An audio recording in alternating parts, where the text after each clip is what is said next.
महिला आरक्षण बिल लोकसभा से पारित होने के बाद राज्यसभा में आज उस पर चर्चा होगी और इस वक्त हम मौजूद हैं राज्यसभा में कांग्रेस की सांसद रजनी पाटिल जी के घर पर। सुबह सुबह चाय भी आ गई है और हम बात करते हैं रजनी पाटिल जी से कि कितनी आप एक्साइटेड हैं। आज राज्यसभा में महिला आरक्षण बिल टेबल होगा, चर्चा होगी, पास भी किया जाएगा और आप पार्टी की तरफ से पक्ष रखने वाली है, तो आपके लिए कितना विशेष दिन है?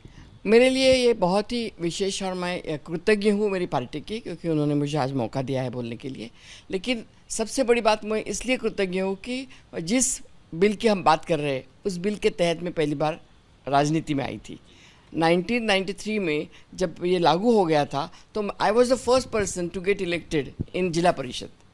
तो जिला परिषद से लेके सांसद तक ये मेरा जो अनुभव है वो मैं वहाँ पे रखना चाहूँगी और उस बहाने मैं मेरे नेता राजीव गांधी जी को, सोनिया जी को मैं धन्यवाद भी दे दूँगी और राहुल जी के साथ चलने का दृढ़ संकल्प भी करूँगी। तो ये मेरे लिए बहुत इंपॉर्टेंट दिन है। बहुत स्पेशल बात कह दी मैम कि आपको लोकल बॉडी में जो रिजर्वेशन पहली बार महिलाओं को मिला, आप उसका लाभ लेकर राजनीति में आपने प्रवेश किया और आज देश की संसद में जब वो बिल पारित हो रहा होगा आप अपनी बात रखेंगी। वाकई ये बहुत स्पेशल है।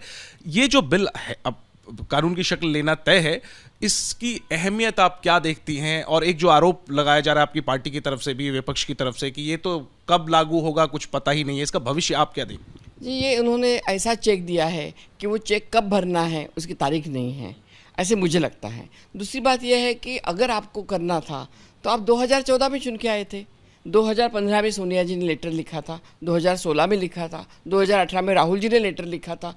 कितनी बार हमने ये मुद्दे उठाए, तो 9 साल में उनको टाइम नहीं मिला ये बिल लाने के लिए और अभी चुनाव के लिए 6 महीने रह गए तो आप ला रहे हो और लाने के लिए भी उसका फोटो आप कर रहे हैं कि जो बहुत बड़ी फिल्म नेत्री आ रही है, हमें उनके लिए कोई मन में क्लेश नहीं है, लेकिन वो अगर अपना फिल्म प्रमोशन करने के लिए आ रही है तो वो बुरी बात है। वहाँ पे पत्रकार लोग उनके इंटरव्यू ले रहे हैं और फिर जो सही मायने में जो महिला आहत है, जो त्रस्त है, जो हमारे राहुल जी के साथ मिली थी पूरे भारत जोड़ो यात्रा में, उन महिलाओं का आंसू कौन पहुँचेगा? आज मैं देखती हूँ कि जब महिलाओं को यहाँ बुलाया जाता है और उनका पत्रकार लोग उनको इंटरव्यू लेते हैं, लेकिन जब हमारे राष्ट्रपति जिनके तहत ये हमारा संसद है, क्योंकि पार्लियामेंट इसका मतलब है पहले राष्ट्रपति, लेकिन ना उनको यहाँ पे उद्घाटन पे बुलाया, ना परसों हमें 2 दिन पहले जो प्रोग्राम हुआ वहाँ पे बुलाया। तो ऐसा क्यों? जो हमारी महिला राष्ट्रपति उनको क्यों नहीं बुलाया? जो हमारे ओलंपिक के जो राष्ट्रपति पदक, ओलंपिक पदक मिलने वाले जो खिलाड़ू है उनको आप घसीटते लेते जाते हो, उनको बुलाते थे, रखते थे।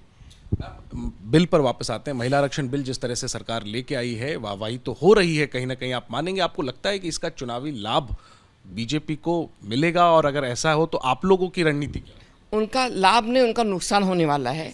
इसका कारण ये है कि ये देते हैं, ये झुंझुना है और ये झुंझुना हमारे हाथ में दिया है, लेकिन उसमें ओबीसी को आरक्षण देने के लिए कुछ बोला नहीं, कुछ भी स्पष्ट नहीं किया है। हम चाहते हैं कि 40% आबादी जिन ओबीसी लोगों की है उनके लिए आप क्या दे रहे हैं वो स्पष्ट करना चाहिए। अभी देश के लोग इतने भी भोले नहीं हैं कि उनको आप झुंझुना देंगे और वो झुंझुने के साथ खिलते रहेंगे। उनको हम पहुंचाएंगे लोगों को कि आपको किस तरह से दूर फेंकी जा रही है। ये बात आप लोग जब कह रहे हैं, आपको जवाब भी मिल रहा है दोनों बातों पर। देरी की बात पर भी कहा जा रहा है कि आपके पास भी इतना समय था, आप तो नहीं कर पाए और अभी भी नहीं होगा, तो देरी तो वैसे भी होगी। और ओबीसी वाली बात पे भी कहा जा रहा है कि जो आपका बिल था ओबीसी का प्रावधान तो उसमें भी नहीं था, तो इसका फिर क्या जवाब? हमारे पास इतने 27 साल तक जब बिल पड़ा रहा तो मैं बताना चाहती थी, ऑन रिकॉर्ड बताना चाहती हूँ, क्योंकि हमारे कभी भी पूरा बहुमत नहीं था।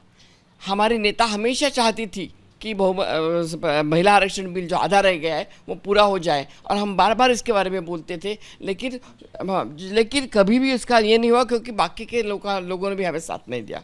और जो आप बोल रहे हैं कि 1996 में, तब भी मैं लोकसभा में थी जब ये पहली बार बिल आया, तो आई वॉज इन लोकसभा। तो गीता मुखर्जी को तब बनाया गया था सिलेक्ट कमेटी का, तो इन लोगों ने ही गड़बड़, भारतीय जनता पार्टी ने ही राज्यसभा में इस बिल को पारित नहीं होने दिया था। ठीक है, अब आखिर में मैं पूछूंगा आपसे कि ठीक है कि ये आज राज्यसभा से पारित होगा, कानून बनेगा, लागू होते 29 हो जाएगा, लेकिन क्या आप मांग करेंगे एक महिला सांसद के तौर पर कि राजनीतिक दलों पर तो कोई बंदिश तो है नहीं, चलिए 29 से लागू होगा, लेकिन क्या आप मांग करेंगे कि 2024 लोकसभा चुनाव में ही तमाम दल स्पिरिट दिखाते हुए 33% टिकट महिलाओं को दें। अगर सही मायने में ये महिलाओं के पक्ष में हैं, अगर उनको इनकी नीति और नियत में कोई फ़र्क नहीं सभी को, तो उन्होंने अपने आने वाले चुनाव में महिलाओं को नहीं आरक्षण देते हुए, कानून नहीं होते भी ज़्यादा से ज़्यादा महिलाओं को टिकट देनी चाहिए और महिलाओं को ये जो उपलब्धि है वो उनको हासिल करनी चाहिए। ये मुझे मन से लगता है, मैं आह्वान करूँगी। तो निश्चित तौर पर एक ऐतिहासिक लम्हा लोकसभा से महिला आरक्षण बिल पारित हुआ और केवल 2 वोट विपक्ष में पड़े, सारे वोट पक्ष में पड़े और राज्यसभा में भी लगभग वैसी तस्वीर देखने की उम्मीद।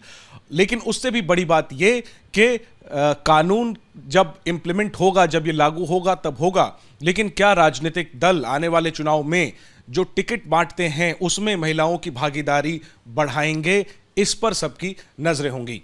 कैमरा पर्सन हेमंत के साथ जैनेंद्र, एबीपी न्यूज, दिल्ली।